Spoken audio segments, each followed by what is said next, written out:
in Louisville has died. The blaze broke out just before 11 in the 900 block of Shelby Parkway, destroying a couple of buildings and damaging several others. Haley Lampert was on the fire scene last night, and she's back there this evening with more on tonight's big story. Steve and Natasha, the coroner's office has identified the victim as 65-year-old William Christie. Now, the call for the fire came in at about this time last night. Now, 24 hours later, firefighters are still on the scene. One of the people that live here called me and said the house is on fire. Come quick. And I came. Seedmore Loki could only stand and watch as his home and everything inside burned to the ground. I feel obliterated. I don't even know how I feel. It just didn't seem very real. It was surprising. A 3-alarm fire broke out late Saturday night at a warehouse in the 900 block of Shelby Parkway. Flames poured out of the warehouse, spreading to nearby buildings as crowds of people stood watching. The fire destroyed a 2-story apartment building next door and damaged nearly a dozen other nearby buildings. When firefighters arrived on the scene, they found Bill Christie severely injured, laying on the sidewalk. He was transported to University Hospital, but died Sunday afternoon. We were very close with Bill. He's a good friend, and we all loved him dearly. Christie's brother says the 65-year-old had been living in a mobile home at the warehouse for about 10 years.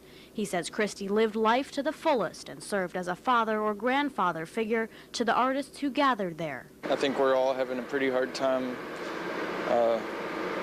absorbing the gravity of the situation. Firefighters worked through the night to get the situation under control. And on Sunday, arson investigators returned to the scene, sorting through the rubble to figure out how the fire started. They're trying to figure out what caused the fire.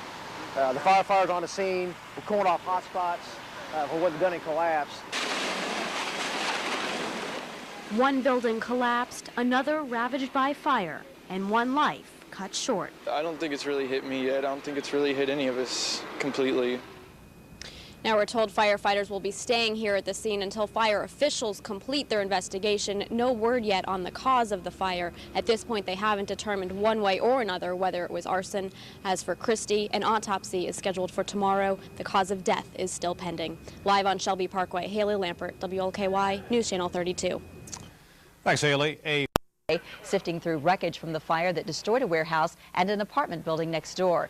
Investigators still have not identified the exact cause, but say they think the fire may have originated in or near a trailer inside the warehouse. There's space heaters in the area where the fire originated, so we're kind of focusing on those issues. Oil burning heaters, electric heaters, that's the most thing. There's 4 or 5 of those just in the trailer. 65-year-old Bill Christie died yesterday after suffering injuries related to that fire. His visitation is set for Wednesday from 4 to 8 at Bossy Funeral Home on Ellison Avenue. A graveside funeral service is set for Thursday morning at Cave Hill Cemetery. It's going to be there for life. I will never forget it. It's terrifying.